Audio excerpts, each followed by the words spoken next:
Oke, kembali lagi dengan saya Uni TV. Hari ini kita akan membahas tentang jembatan Whetstone. Nah, sebenarnya ada banyak jembatan ya. Ada jembatan Kelvin, terus ada jembatan Whetstone. Nah, yang akan dibahas di sini adalah jembatan Whetstone. Pertama kita akan melihat rangkaian jembatan Whetstone-nya dulu. Kalian bisa lihat di sini ada RB, RX, R1, R2, dan G. Nah, sebelum kerangkaian ini, kita akan tahu dulu bahwasanya penemu daripada jembatan Whetstone ini adalah Samuel Hunter Christie tahun 1833 dan dipopulerkan oleh Sir Charles Whetstone pada tahun 1843. Nah, jadi dikatakan jembatan Whetstone itu apabila arus di G sama dengan 0, maka RB dikali R2 sama dengan RX dikali R1. Dan yang kedua, apabila RB dikali R2 tidak sama dengan RX dengan R1, maka kita butuh hambatan pengganti. Di sini, kalau misalnya arus di G ini sama dengan 0, maka RB dikali R2 itu akan sama dengan RX dikali R1. Nah, kenapa arus di G ini sama dengan 0? Arus di G ini sama dengan 0 ketika VCD atau tegangan CD ini itu pada galvanometer sama dengan 0. Artinya beda potensialnya menjadi membuat VCD-nya sama dengan 0. Nah, sebenarnya beda potensial itu yang bagaimana sih gitu ya. Beda potensial itu yang seperti ini. Jadi, misalnya apabila di sini ada potensial sebesar 5, oke. Baru di sini ada potensial sebesar 2, maka beda potensial antara titik 5 dan titik 2 ini adalah 3, 5 dikurang 2. Lalu beda potensial antara 2 ke 5 ini adalah 2 dikurang 5 minus 3, gitu ya. Nah, artinya kalau misalnya dikatakan VCD pada galvanometer sama dengan 0, berarti nilai potensial pada titik C dan titik D itu sama. Misal, kita buat itu 4, lalu potensial di D4, maka beda potensialnya ini menjadi delta V-nya itu menjadi apa? 4 dikurang 4, yaitu sama dengan 0. Nah, ketika beda potensial sama dengan 0, maka arus yang mengalir juga tidak ada. Artinya tidak ada arus yang mengalir pada galvanometer. Maka RB dikali R2 itu akan sama dengan RX dikali R1.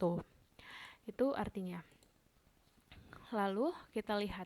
Jadi apa sih sebenarnya definisi daripada jembatan Whetstone? Itu adalah metode yang digunakan untuk mengetahui nilai hambatan yang belum diketahui nilainya. Dengan apa? Dengan membandingkan atau menggunakan 3 buah hambatan yang telah diketahui nilai hambatannya dan 1 buah hambatan yang akan dicari nilainya. Jadi ada 1 buah hambatan yang akan kita cari nilainya dengan membandingkan 3 buah hambatannya. Lalu bagaimanakah cara kita mengetahui kalau suatu rangkaian itu menggunakan metode jembatan Whetstone?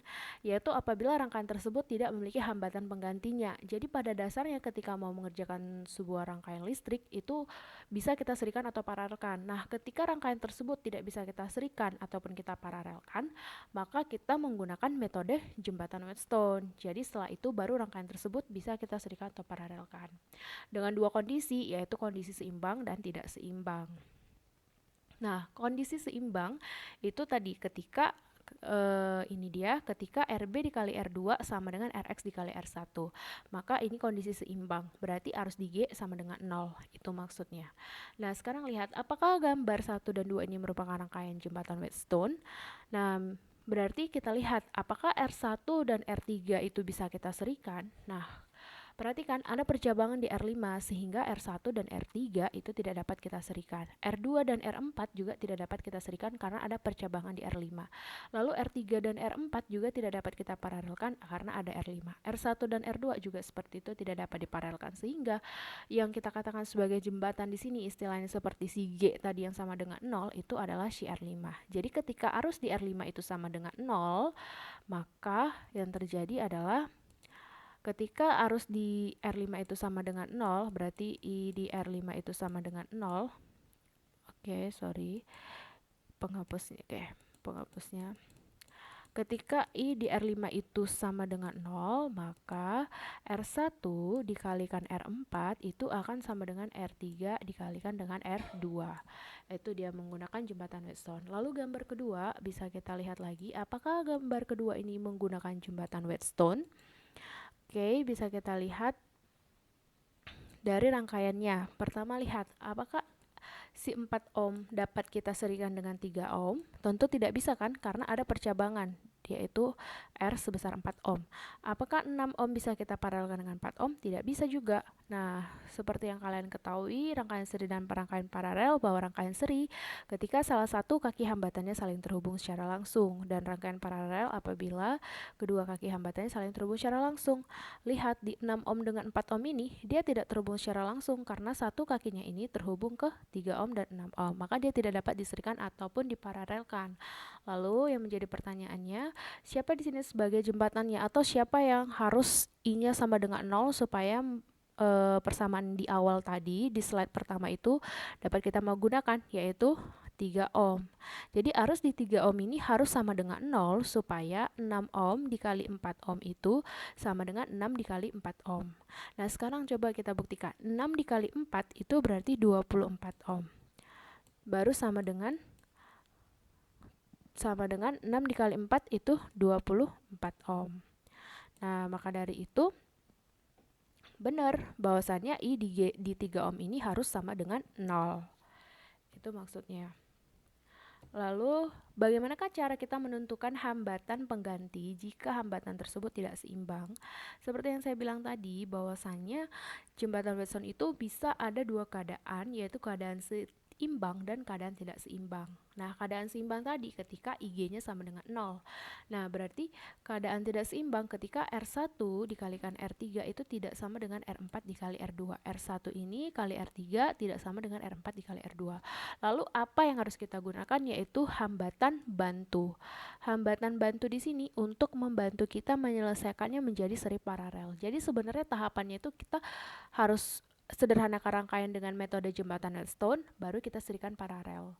Kalau misalnya R1 dikali R3 sama dengan R4 dikali R2, berarti IG sama dengan 0, berarti langsung kita kerjakan aja. Tapi kalau misalnya dia tidak sama dengan, maka kita menggunakan hambatan bantu. Nah, berarti kita lihat nih, RB, RA, RC. Nah, untuk menentukan nilainya RA, RB, RC ini, itu kita letakkan di antara apitan R1 dan R5, baru apitan R2 dan R5, baru R1 dan R2. Maka kita perolehlah nilai RA, RB, RC. Nah, untuk mencari RA itu berarti R1 dikali R2. Berarti RA itu yang ini. Berarti R1 dikali R2 ini berarti hambatan yang mengapit si RA tersebut. Berarti R1 dikali R2 dibagi total hambatannya R1, R2, R5. Baru RB ini kita lihat, RB ini yang ini hambatan yang mengapit, yaitu ada R1 dan R5. Berarti R1 kali R5 dibagi R1 tambah R2 tambah R5. Baru RC, hambatan yang mengapit R2 dan R5, berarti R2 dikali R5 per R1 ditambah R2 ditambah R5. Jadi itu, berarti nanti rangkaiannya itu tersisa RA, RB, RC, R4, dan R3. Nah, sekarang lihat, ini dia jadi rangkaiannya. Ini yang R1, R2, R5 ini kita hilangkan, sisa RA, RB, RC. Karena apa kita hilangkan? Karena tadi udah kita sederhanakan. Maka dari itu, kita bisa menserikan dan memparalelkannya itu. Pertama serikan RB dengan R4. Ini dia, kita serikan, kita katakan RS1. Baru yang kedua, kita serikan RC dengan R4, yaitu ini dia. R3, yaitu ini dia, jadi RS2. Maka kita ketemu RS1 dan RS2. Nah, setelah itu kita akan paralelkan nih antara nilai RS1 dengan nilai RS2. Ini dia, kita paralelkan. Setelah itu, maka rangkaiannya menjadi seperti ini kan. Terakhir rangkaiannya seperti ini, yang RP1 yang ini RP1, baru yang ini si RA-nya. Nah, maka dari itu tinggal kita serikan RA dan RP1. Lalu selesailah, kita ketemulah R-nya. Lalu pertanyaan, mengapa pada jembatan Wheatstone untuk mengukur resistansi maka arus listrik yang mengalir pada galvanometer harus dibuat 0? Karena namanya dia metode jembatan Wheatstone, berarti untuk mempermudah kita dalam menyederhanakan rangkaian tersebut, maka arus di galvano sama dengan 0. Nah, berarti kalau misalnya arus di galvano itu tidak sama dengan 0, berarti komponen di IG itu udah dipengaruhi oleh arus. Berarti nggak lagi menggunakan persamaan yang ini R1 kali R3 yang sama dengan R4 kali R2. Maka Untuk menggunakan metode jembatan Wheatstone, IG-nya sama dengan 0 gitu. Lalu kita lihat memperoleh nilai R2 kali R3 sama dengan R1 R4 dengan menggunakan hukum Kirchhoff. Itu bagaimana? Pertama lihat loop ini, perhatikan yang loop 2 dan loop 3 aja. Kamu lihat arah loopnya ke sini, loop 3 arahnya ke sini. Kita perhatikan arus yang masuk itu I gitu kan, I. Oke. Ke loop 2, berarti mengalir I2 dan I1. Lalu dari I2 ini akan mengalir I3 menjadi ke I4. Baru yang I1 ini akan mengalir gabungan dari I3 ke I5. Itu kan?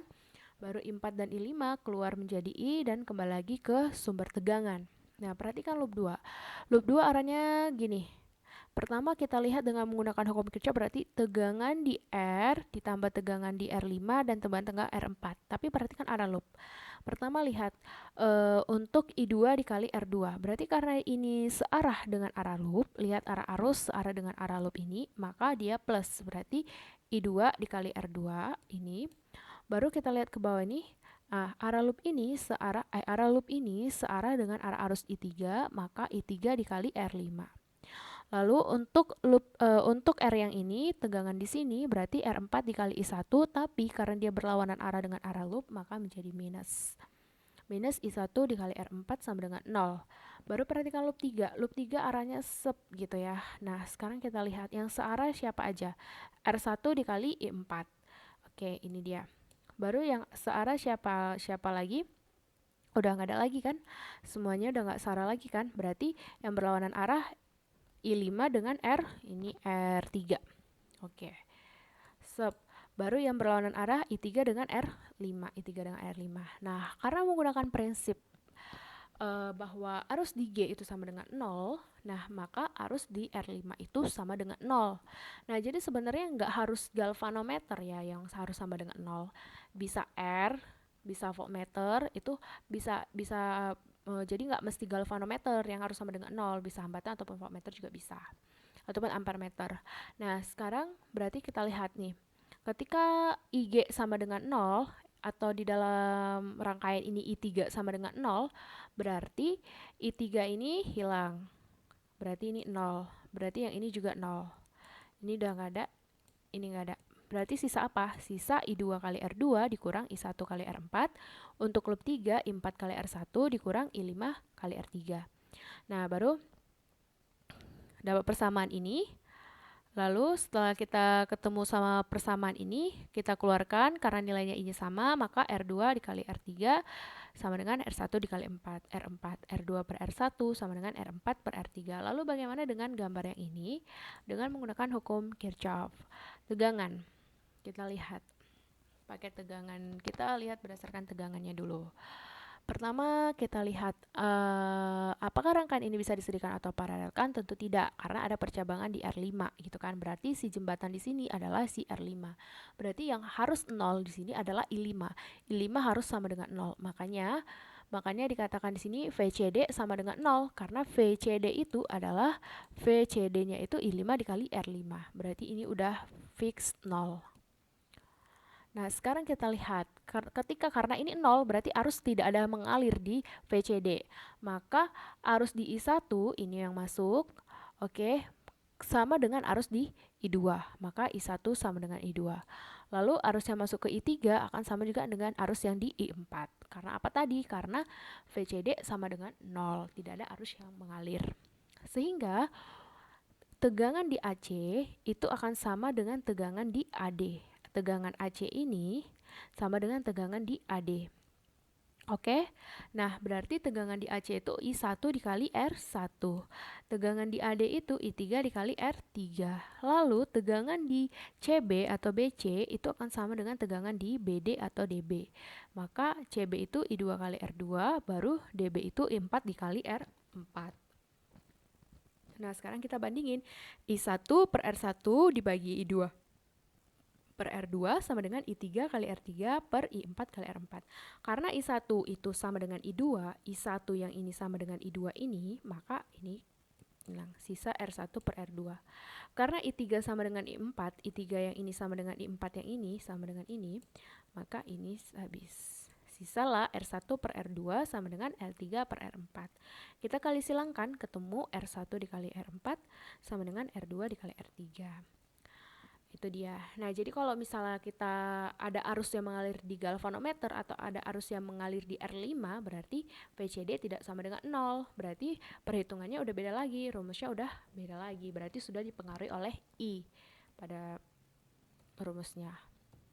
Oke, jadi demikianlah pembahasan tentang jembatan Wheatstone. Apabila ada kata atau penjelasan yang kurang, mohon dimaklumi dan dapat di-share, diberikan komentar untuk dapat memperbaiki video berikutnya.